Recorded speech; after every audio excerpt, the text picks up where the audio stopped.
We have no freaking idea what love is, because love, the real love I've experienced in heaven, is so amazing compared to what we call love here. And we don't even get the cheap version here. We get a shadow of a shadow. We don't even get anything close to what the real love is for God, our creator, for us, for each other, that we have for each other. But what's really neat though, is when we allow ourselves to serve each other, we get to feel little slivers of that real love. And it's a precious way that we can really connect to our inner divinity.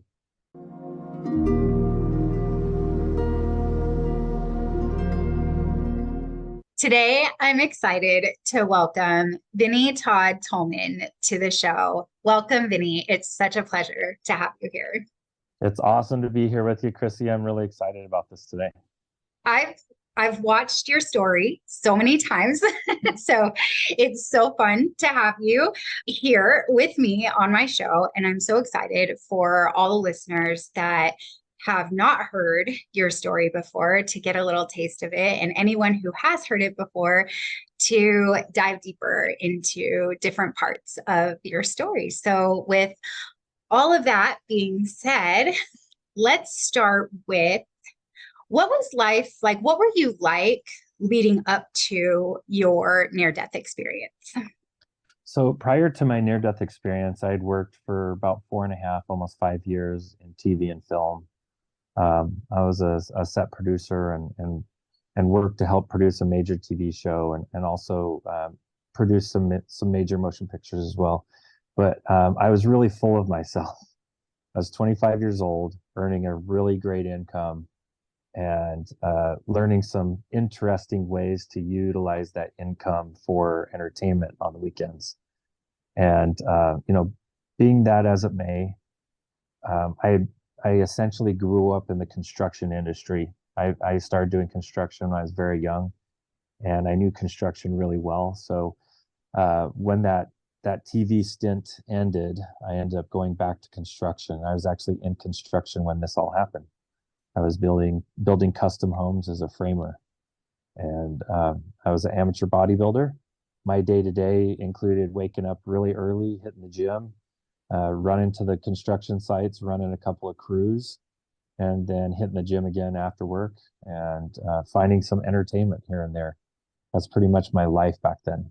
And so you were working construction. What I'm hearing is that, like, your awareness of spirituality, where were you with that before your NDE? So I felt like I was a somewhat intuitive person. I could know just I could know certain things. I could know when someone was upset without them saying anything. It wasn't very strong though. I'd have a few occasions in my life where I knew I needed to reach out to somebody or help somebody as I could. And it was just off intuition. But other than that, I didn't feel I was very spiritual. I had done a service mission in my life where I'd spent 2 years, serving my brothers and sisters in Southeast Asia. And in doing that, I felt like that was kind of the pinnacle of my spirituality. But when I came back, I really struggled with trying to find who I was, because there I felt very important, very special. And when I came back home, I was just another 20-something-year-old trying to make his way. And so I did. I on my path to spirituality, I would not classify myself back then as strong spiritually. I was just coming back into my spirituality when this happened, actually. I started to clean up my life, started to come to church once in a while, not every Sunday, but once in a while. And that's when this actually happened. My experience happened at that point. Mhm. So let's hear about when this experience happened. Well, this experience, it's quite interesting. I'm in the industry of people having near-death experiences. I have an ADE, or after-death experience, where I was clinically dead. I was found in a public bathroom dead. I'd been dead for at least 45 minutes to an hour. And they bagged my body. They took it away in an ambulance. And a rookie medic, on his first week on the job, he felt God tell him that I wasn't all the way gone. and he broke protocol. He unzipped that body bag and he attempted resuscitation. And he was able to get my heart to come back after the third round of shocks with a defib machine. Mm. And so he was able to get my heart back. And in the midst of all this, I was witnessing everything, but I didn't know it was what I was watching was me. I thought it was like a movie or a TV show. I didn't think it was real. And as I watched them, revive this body and watch them transfer it into this hospital only a few moments later, and I saw them transferring the body into this bed and strapping it down, that's when I realized that everything I've been watching was me, that they were strapping me down. And that was very scary for me. I started to have all sorts of fear come over me.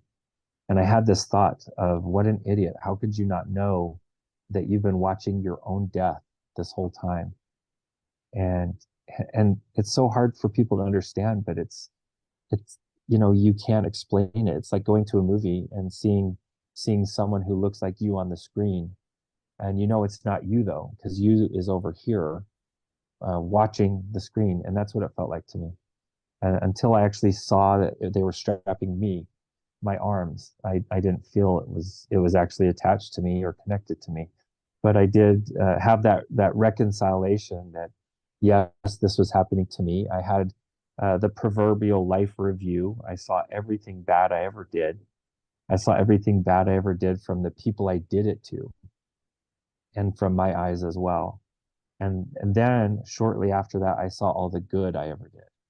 I saw the way I helped others when I was, working in Southeast Asia, and the way I helped many people my whole life, and sometimes didn't even know I was helping someone when I was. So that was really neat as well. I got to see that many times the butterfly effect is that sometimes we don't feel like we're making a difference. We are making a difference. And I felt that difference. And from that feeling, I actually got this tremendous warmth. It felt like someone came behind me and poured a warm pitcher of oil over my back. And I felt this warmth just pouring all over me. And I turned around to see where this warmth was coming from. And I saw this godlike figure standing there, all dressed in white, like power just like vibrating and reverberating off of him. And he had a long white beard and he had long white hair. And all I could think was, this is God. And as soon as I thought that, he just smiled and he answered without using his mouth at all. He just communicated directly. He said, "No, son, I'm not God. I'm here to be your guide. I'm here to help you go wherever you want to go." And so he began to help me understand I could go with him back to my body, or I could go with him to anywhere in the universe. I knew I didn't want to go back to my body. I knew that without a doubt. That looked so painful, looked so hard, and did not look fun in any way. So I didn't want that. And I loved this power, this love, this warmth that was coming off of him. And I realized that I wanted more of that. I wanted that warmth and that love. So I told him, I said, "Hey, let's go wherever you're coming from." And so explained that he was coming from my home and that he could take me to my home, to my original home. So we began this just crazy journey of going, to this home, what others would call heaven. It's our home.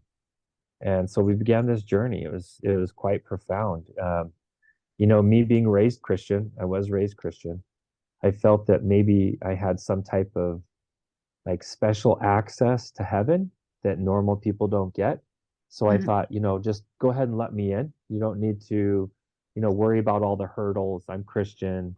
I've accepted Jesus as my savior. You can let me into heaven. And he kind of laughed in a loving way, again, in a very loving way.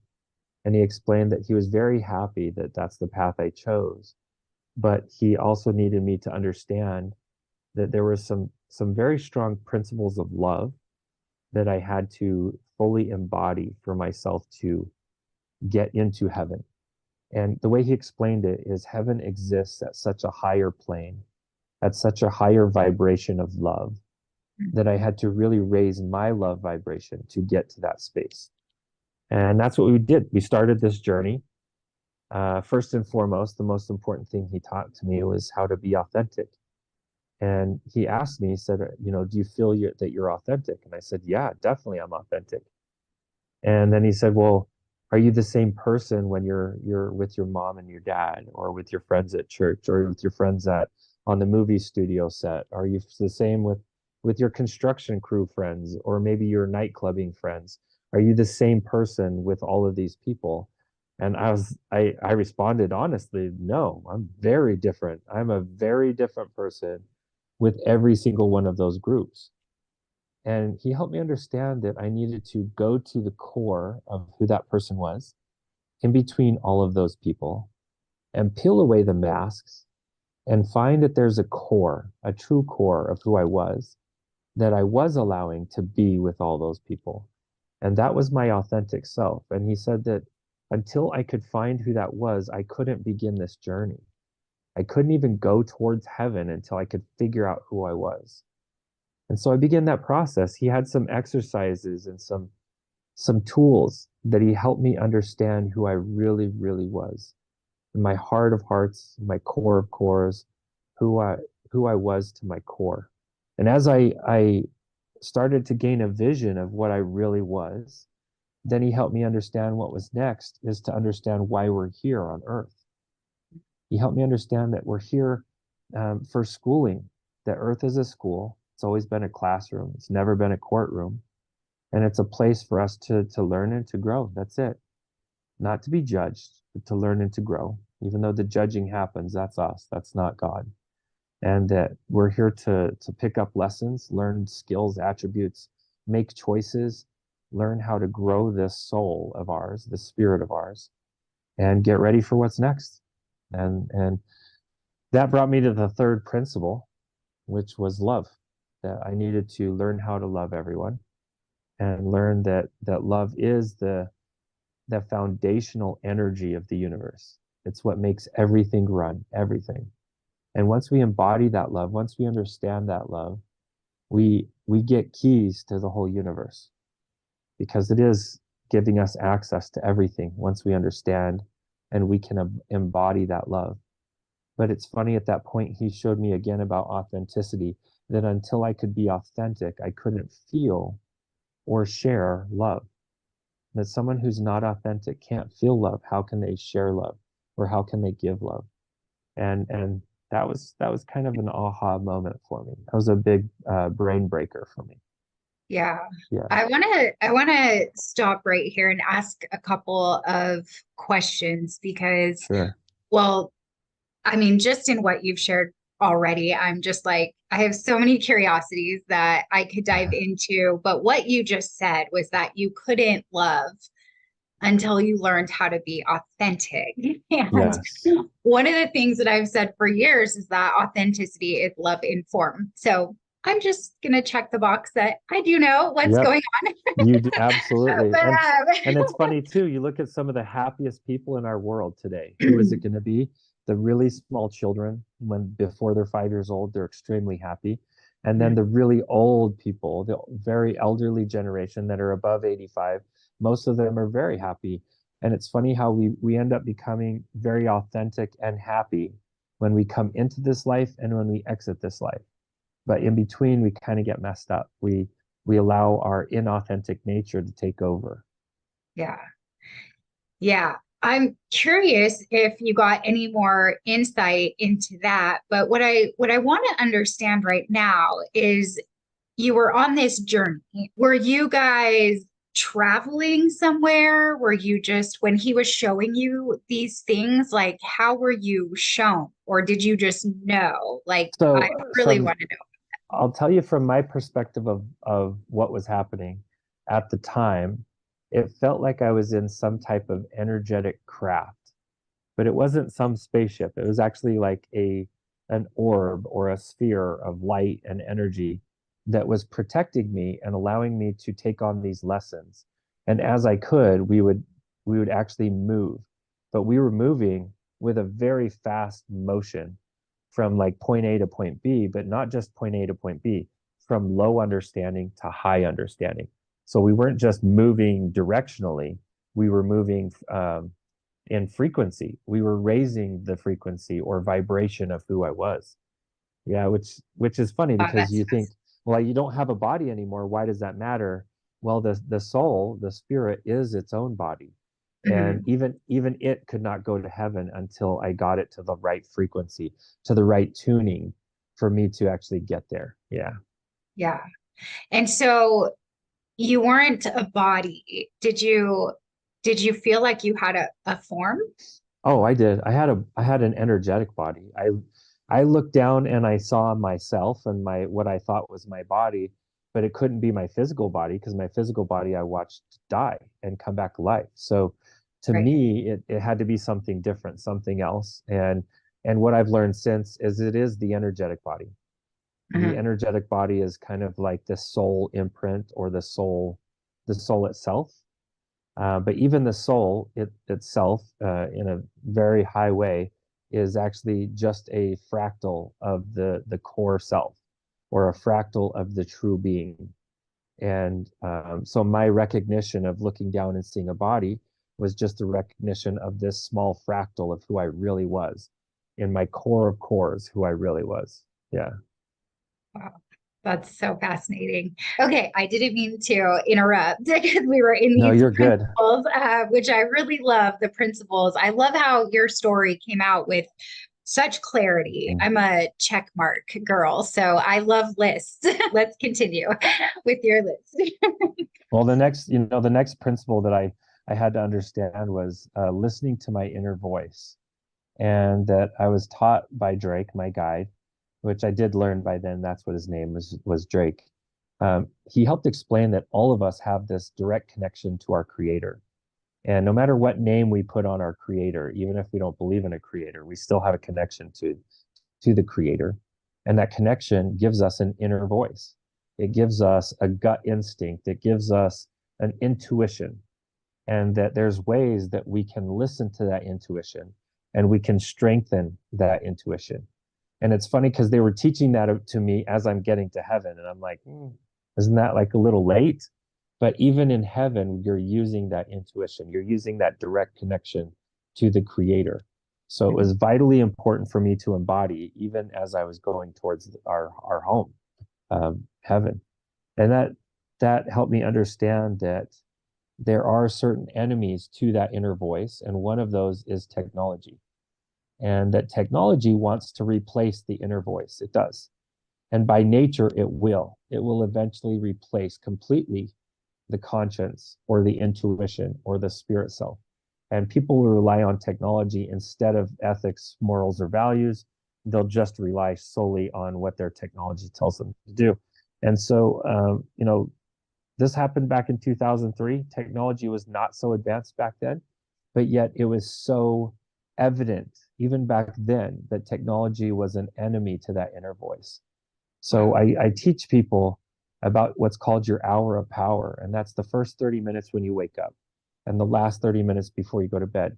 And it's pristinely important that you put something divine or something sacred in your hour of power. Because if you don't, technology will just show up in your hour of power, and now you will become what technology will convert you into, which is a consumer, a constant consumer of everything, and Mhm. not a producer, a generator, or a creator. And that's what we were sent here to do, is to learn the powers of creation, not the powers of consumption. And consumption is part of living and existing, but so is creating. And it's so important for us to have that power of creation. But the hour of power is something that, if you want to know what your religion is, look at what's going in your hour of power. What's the last thing you go to bed thinking about? What's the first thing you think about when you wake up? That is your religion. That becomes your religion. So if you don't like what's in your religion spot or in your hour of power, put something positive. Put positive podcasts. Put YouTube videos. Put uplifting scripture or uplifting media. There's so many uplifting books out there you can listen to.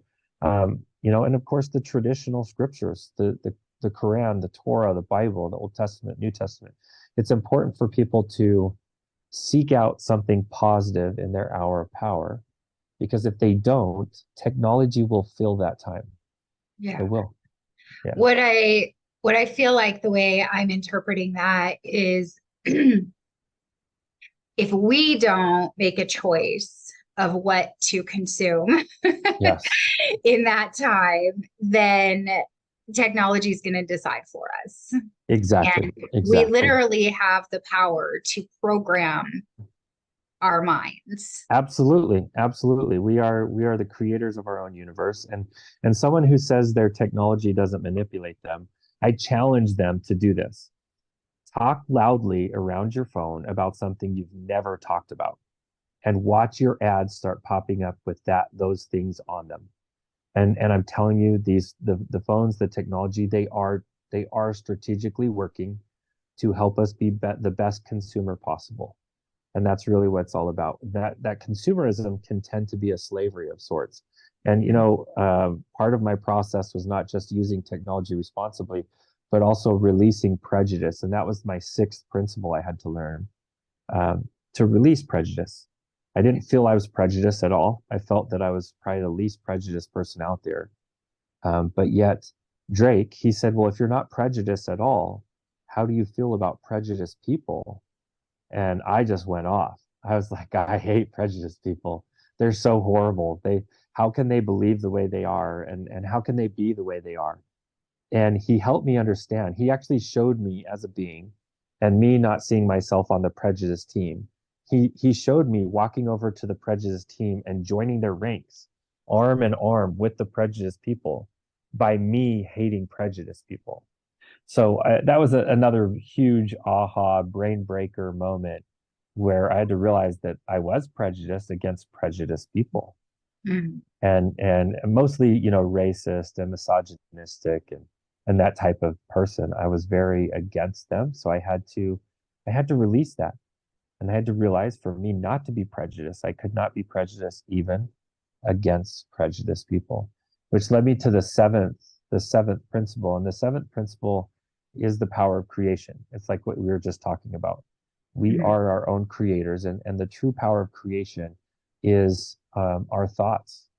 Our thoughts are how we create, because our thoughts become our actions become our habits, and our habits become our character, which ends up leading us to our destiny. And it directs where we're going in our life. It all starts with our thoughts. But from creating anything in this world, it starts first with our thoughts. And from there, we take those thoughts and we can turn it into a creation. So it's important for us to control ourselves at the thought level. Control your thoughts, and you'll control your life. You'll control your world. And that led me to the eighth principle, which is avoiding negative influences, avoiding negative thoughts, recognizing where there is negative influences in your life, and avoiding those things if you can. If you can't, if you have to work around negative people, or maybe you're in a job where you're dealing with negative things, like maybe like a police officer or an investigator or somebody who has to deal with very negative things, you need to set a special protection around you so that you're not affected by those negative things. And again, it goes to the thoughts. Have the set intention or the thought to have that protection, and then ask for that protection, and it will show up in its own infancy. It will show up for you, and it'll get stronger and stronger the more you ask for it.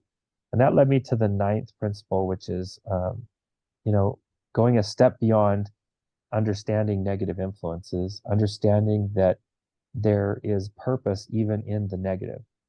There's purpose even in evil. That for us to learn how to make a choice, we have to have the choice between good and evil.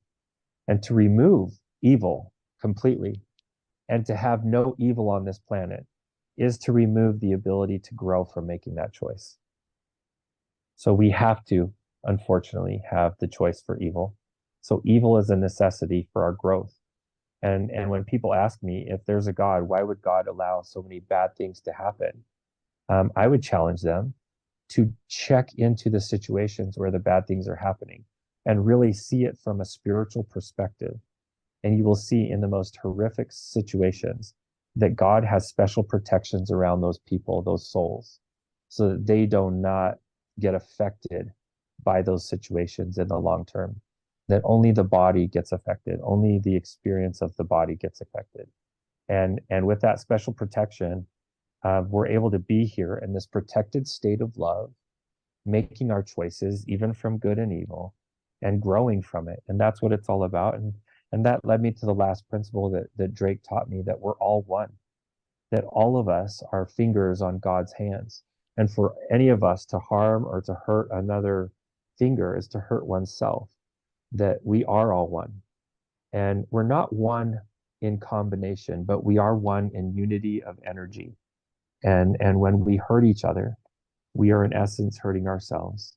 When we point our finger at someone and say they're such a bad person, we're actually pointing three fingers back at ourselves. And there's no way around that. So rather than putting negative deposits on others or in the universe, make positive deposits, make compliments, and say, wow, that person's so amazing.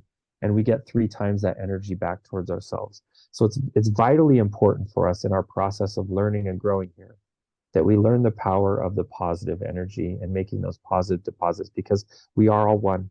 We're all one in God's, in our Creator's kingdom, in Earth School, one of the hardest schools there is in the whole universe. We're all here together. I love that. We're all here together. Yeah, we are. We're one big unhappy family. Right. We're all we trying can to change figure that. it out. We can change it. We can change it one person at a Yes. time. Goes. I've always told people from my experience, anything you feel you're missing in your life, go out and give that thing you feel you're missing. Go give it to someone else, and you'll come home feeling that you have 10 times more than what you ever could need. And that's what this whole life is about. Is when we're giving and serving each other, when we're giving and serving to each other, and even to each being, including the animals and the plants. When we're serving and caring for each other, we're receiving so much more than what we could ever give. And that's an eternal principle here in Earth School. Yeah. What I love about your story, and really my entire experience when I started to get exposed to reading and listening to near-death experiences, is that I've studied the Course in Miracles for over 12 years and a couple of other works like The Way of Mastery and all kinds of different books that I've read. And these themes of what you are talking about that are in the books also show up in your death experiences. And so it feels like truth to me. And the Course in Miracles talks about how all our only function is to extend miracles, which is to extend love. That's it. That's all we're here to do. And so when you were talking about the positive deposits, I was, seeing that, oh, those are the miracles of extending love. And so thank you for sharing that. When I hear it, it just brings so much comfort to me. And I hope it is to the listeners as well. Well, what's really neat is we have no idea what love is here on Earth. Right. We have no freaking idea what love is. Because love, the real love I've experienced in heaven, is so amazing compared to what we call love here. And we don't even get the cheap version here. We get a shadow of a shadow. We don't even get anything close to what the real love is for God, our Creator, for us, for each other, that we have for each other. But what's really neat, though, is when we allow ourselves to serve each other, we get to feel little slivers of that real love. And it's a precious way that we can really connect to our inner divinity and help ourselves grow. We can really amplify and expand our love and our frequency itself as we do that, as we serve and care for each other. Yeah. So, okay. So you got the 10 principles. Then what happened? Yes. So as I was understanding that we are one, I was actually starting to see this heaven space. I saw the actual space, and it's a real place. It's a real physical place, as well as an energetic place. And we touched down on this place. I felt my energetic toes like actually weave into the grass, and I felt the grass kind of handshake my fingers or my toes, and come up between my toes and kind of grip onto me. I felt this just existential love that was so profound and eternal and life-changing coming from this grass. I could feel the individual consciousness of each blade, but yet I could feel the collective consciousness of all the blades together loving me and loving that I was taking the time to plant my feet in the grass right then and there. And at the same time, I could know who my creator was through this grass. And it was so life-changing just to even touch down in the heaven space and to see the colors, to see the colors. Each color had a sound, it had a flavor, it had a smell. The grass itself had 1,000 different smells and flavors and tones of music coming off of it. Then there was flowers, there was water and trees, and it felt like I was being spoon-fed a symphony of golden love. And as I would accept each bite, the next spoon would be bigger and bigger and bigger. And each time I felt that it was more than I could handle. And each time I could accept the next bite, it felt so invigorating and activating. It was really activating my light, who I really was. And I was noticing the few moments that I was there. I was raised a very abused kid, and I had a lot of cracks and I had a lot of damage in me.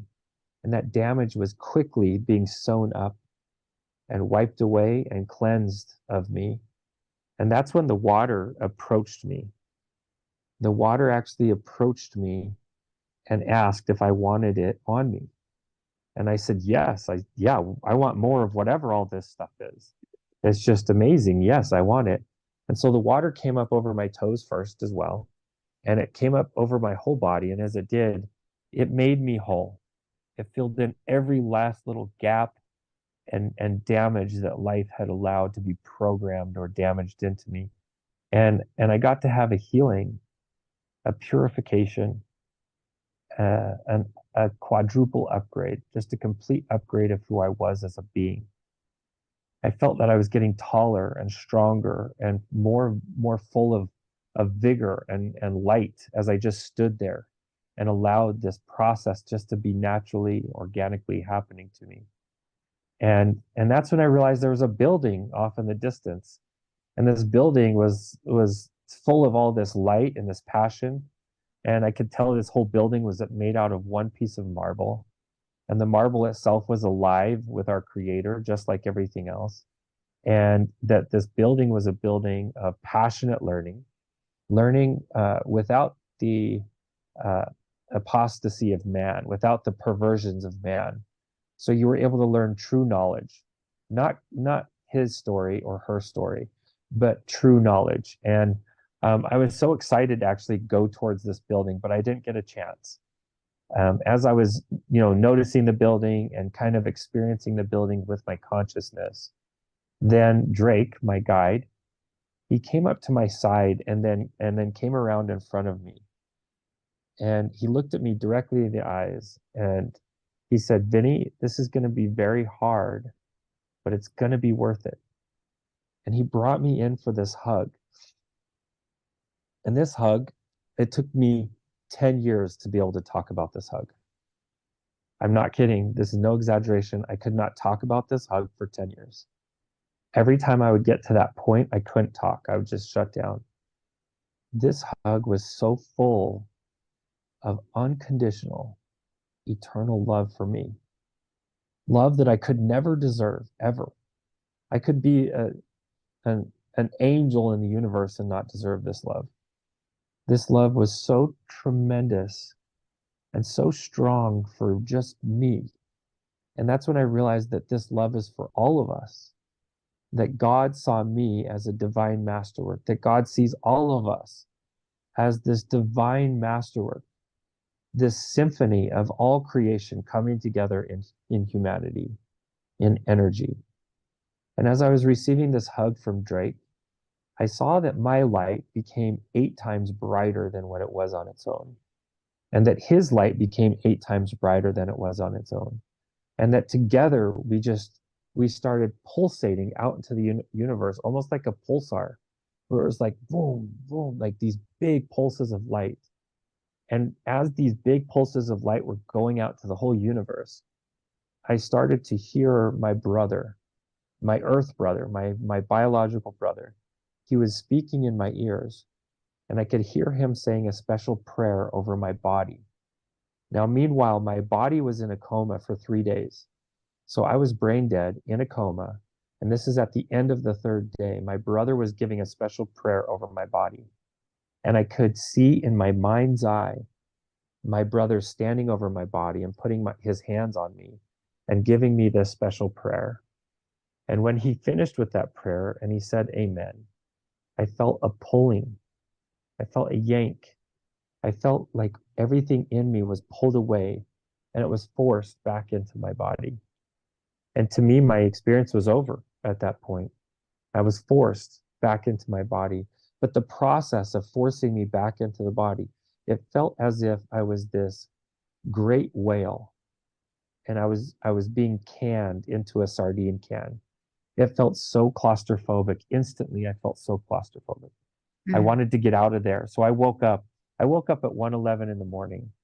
No one was in my room. I was by myself. My brother had At long been gone. 1:11 is when you woke up. Yes, 1:11 in the morning. I yanked Okay. everything off of me. I had an air tube coming out of my throat. I had all of these diodes and wires connected to me. I had catheters connected to me. I yanked everything out, everything, everything. I had nothing attaching to me anymore. And then I even had ripped off the gown that was around me. And I just stood there for a second. And then I realized that all this equipment was making these alarms. So I went around and unplugged everything that I could. And so that the equipment would just be quiet. I actually pulled a couple of plugs out of the wall. They must have been like screwed in or something. But I wanted to end whatever that was going on around me. Yeah. And the next thing I realized, I was standing there naked. And so I had to get a gown. I found some gowns in a cupboard. I wrapped them around me and I started running. I ran towards the elevator. So as soon as I exited my room, in a weird way, I knew exactly I was on the third floor and I knew where the elevator was. So I ran straight for the elevator. I was hitting down on the elevator when I heard a scream. And that was a nurse who had, run into my room. And then I heard a second scream when a second nurse ran in there, saw there was no body, and then came outside and saw me standing by the elevator. And so I heard their screams. It freaked me out.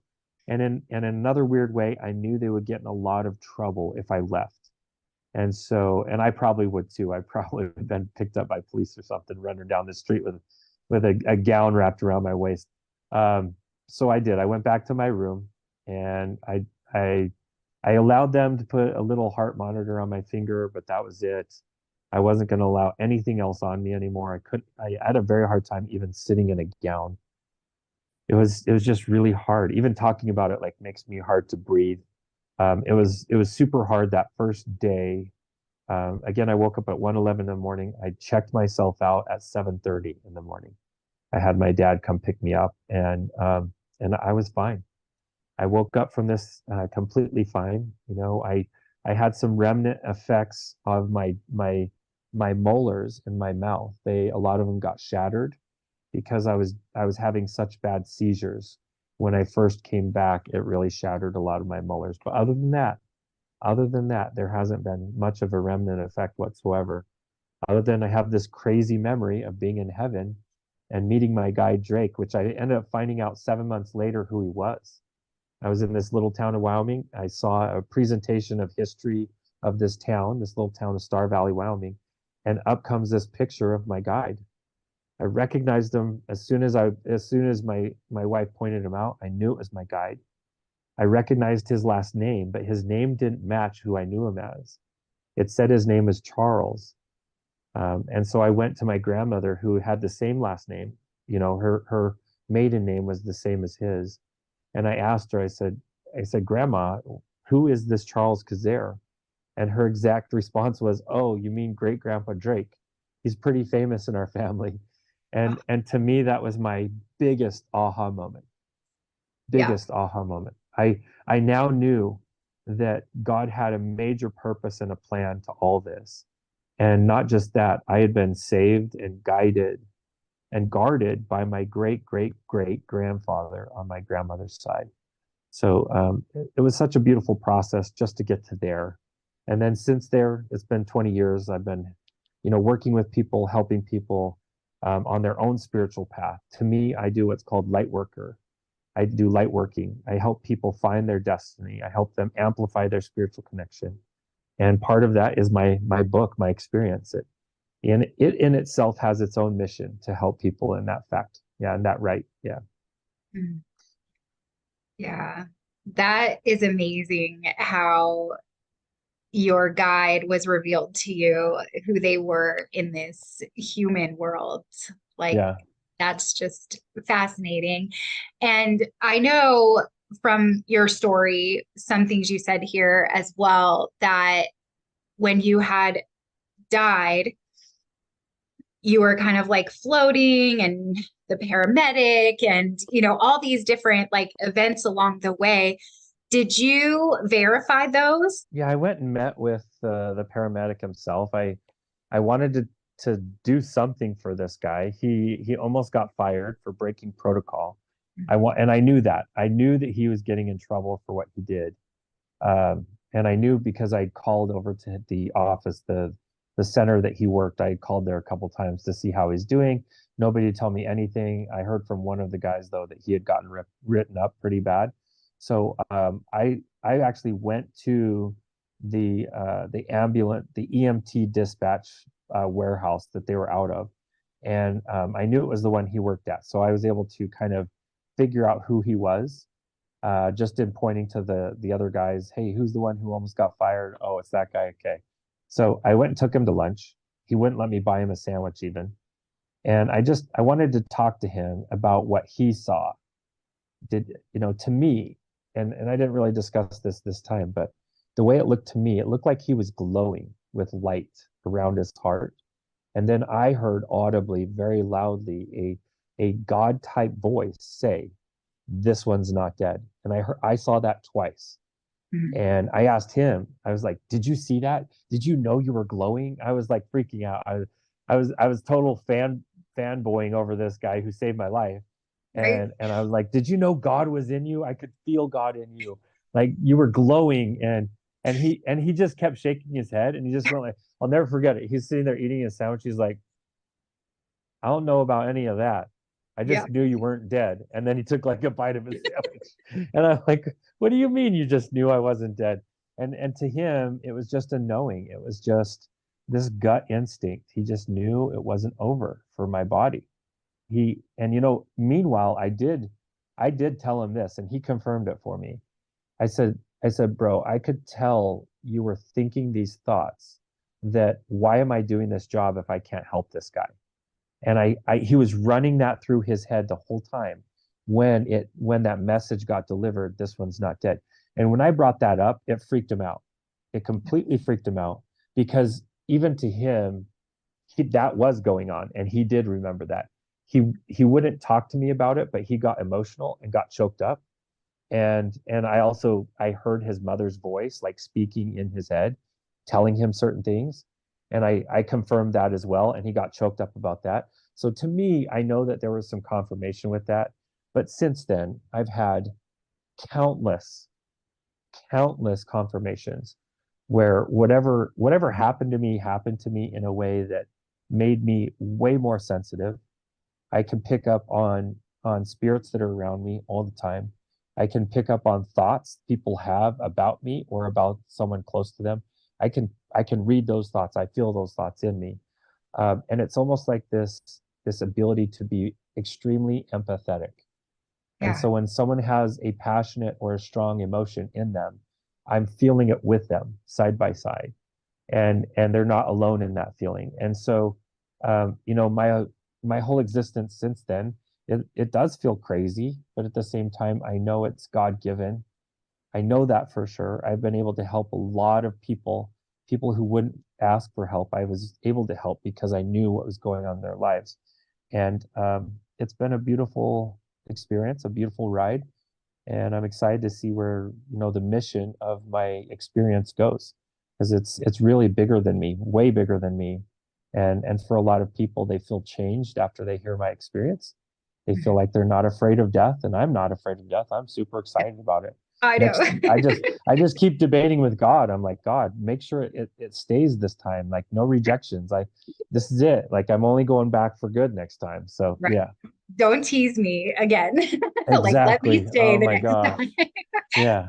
Now, so I've heard that it's really common for people who have experienced life after death or the afterlife or heaven that they come back and they have, you know, they're more open. They can Yes. channel, was it like that right away?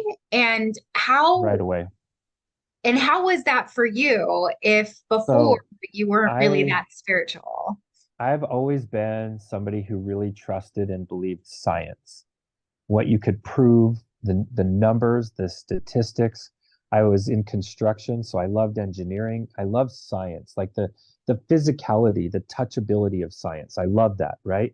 And I come back, and now I'm sitting here speaking to spirits that I don't think exist. At first I thought they were all delusions. I really thought they were delusions. I believed they were delusions in the beginning. I had one instance with a medical professional in the mental health field where I was sitting down meeting with them in a professional capacity. And they were in the act of writing prescriptions for anti-schizophrenia, for preventing me from seeing spirits.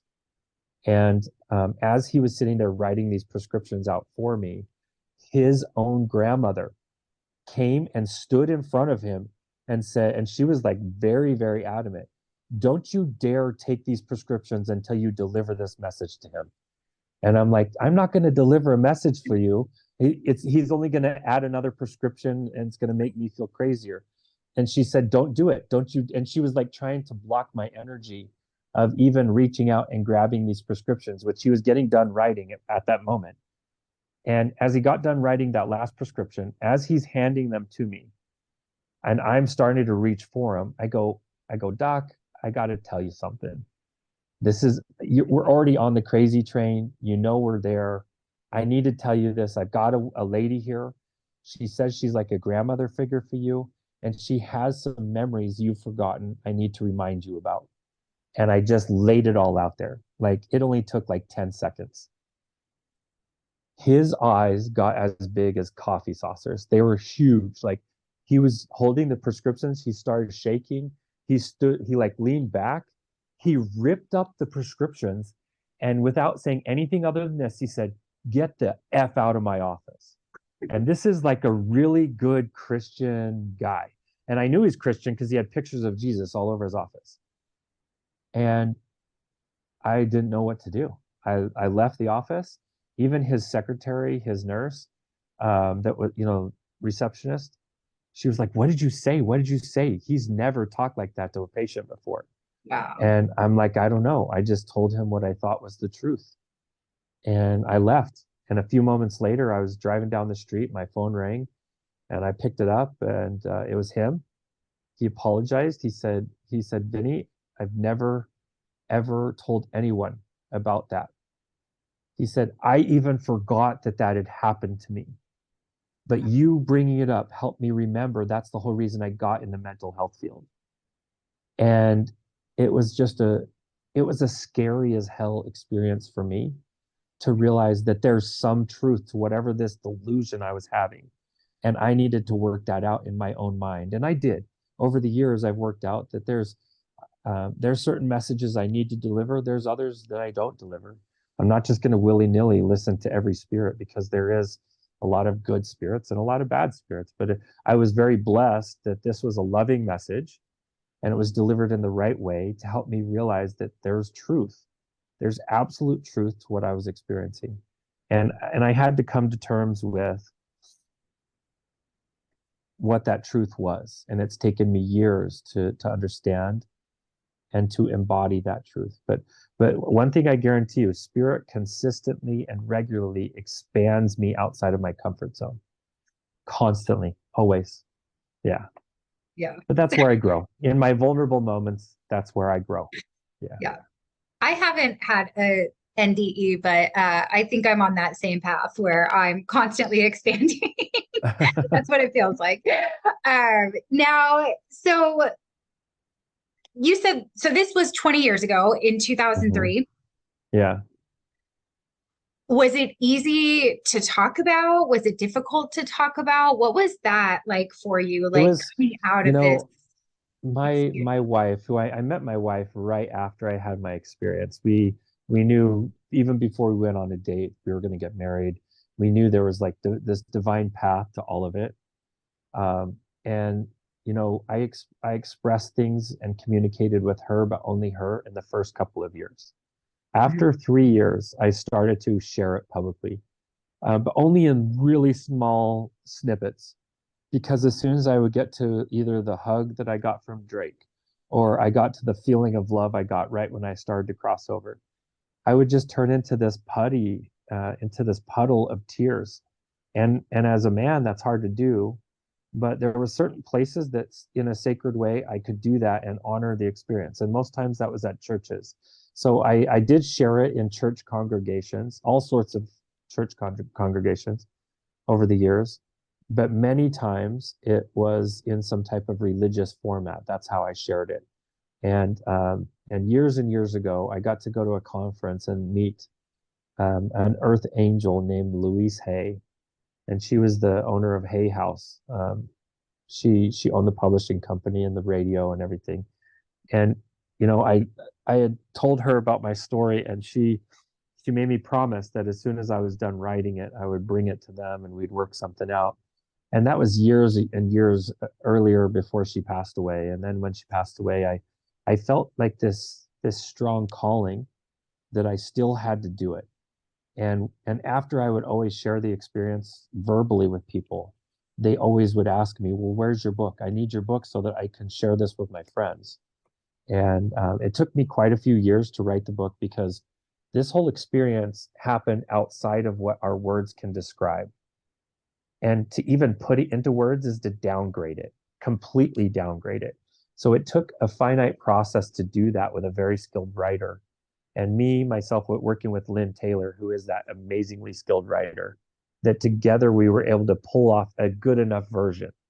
And I don't, and it still doesn't do it justice because again, human words can't do justice this experience that I had. It can't. And it took us 2.5 years steady to write this, to do a good enough job, and then about a year through editing and post production. But yeah, it's been an amazing process. Love it. The book's been out a year now. It's an awesome bestseller already for a lot of people. We have a lot of people that they buy one and then they buy 10 or 50 because they feel they want all their friends to know about it as well. And to me, that's the real mission behind it.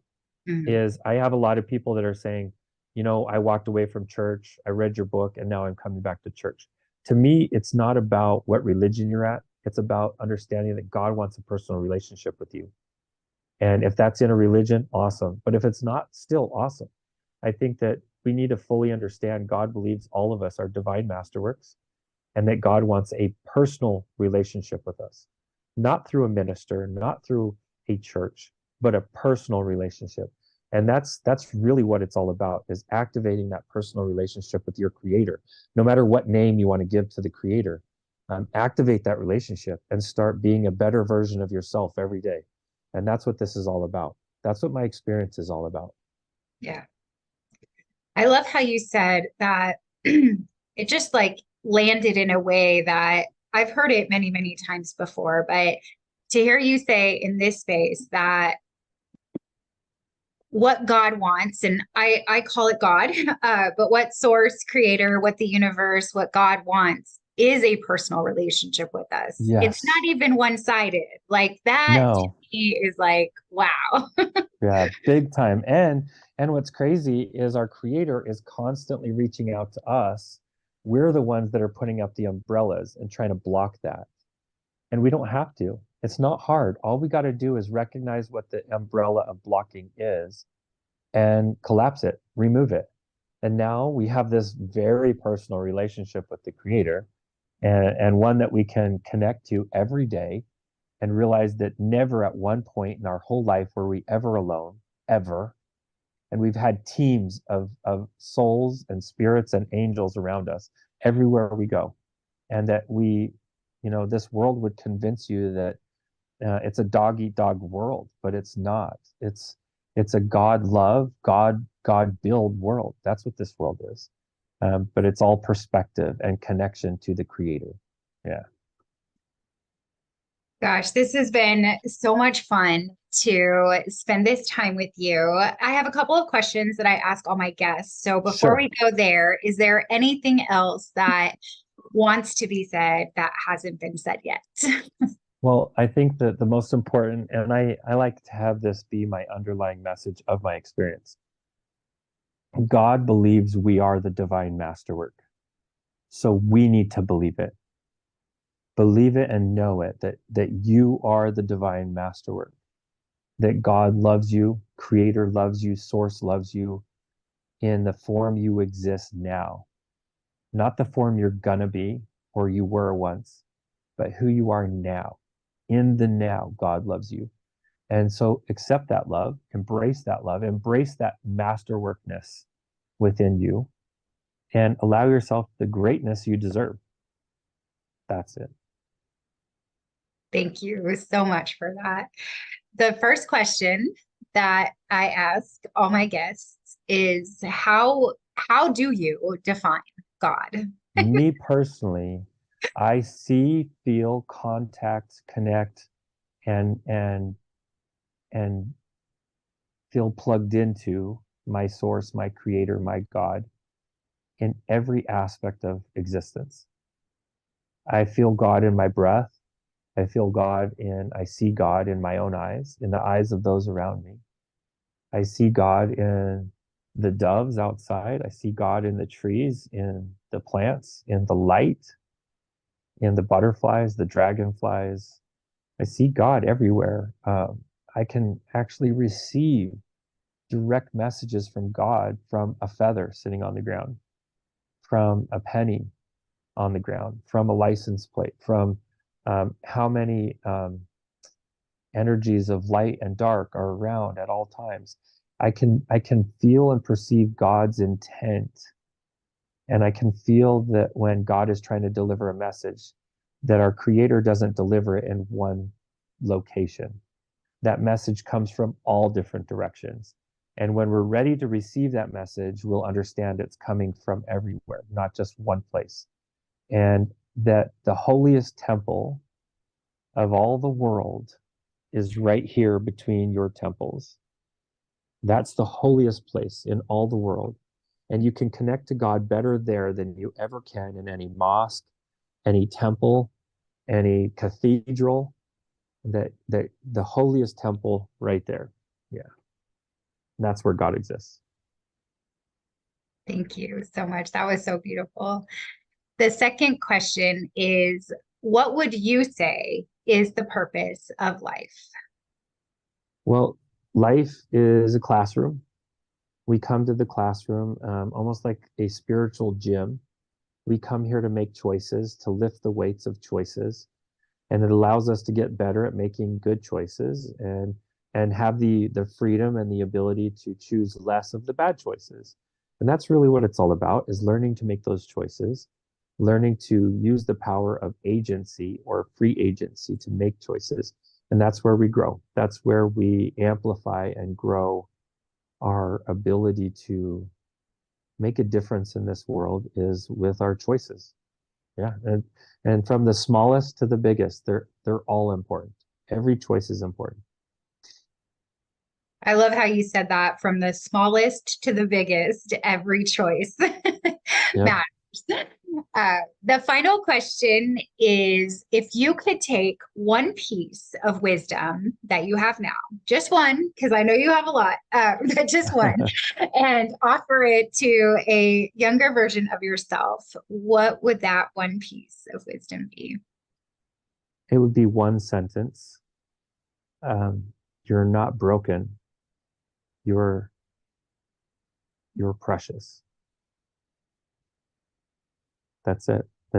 I wish that I could have understood that as a kid, as an abused boy, that I wasn't broken, I was precious, and that's hard for us to hear or truly understand.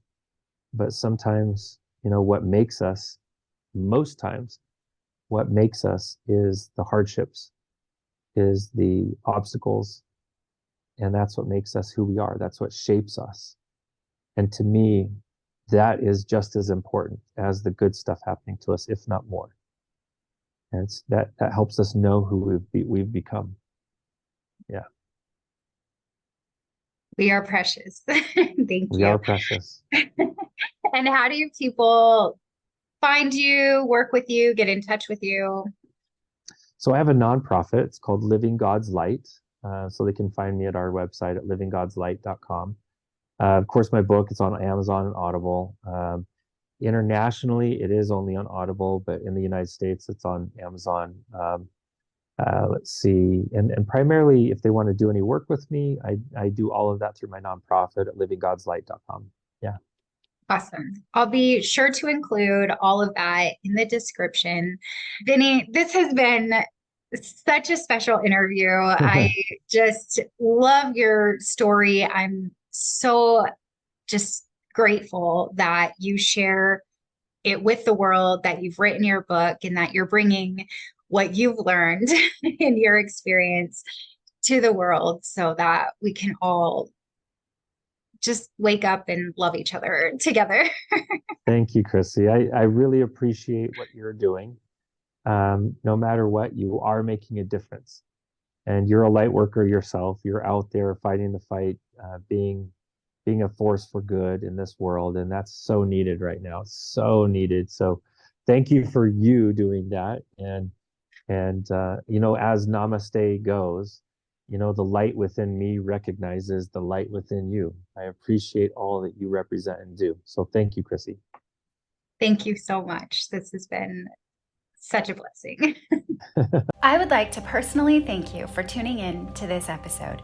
If you haven't already, please be sure to like this episode, subscribe to my channel, and turn on notifications so that you never miss a beat. And if you really resonated with this content, please share it with all of your friends so that collectively we can expand our consciousness. Have a very blessed week.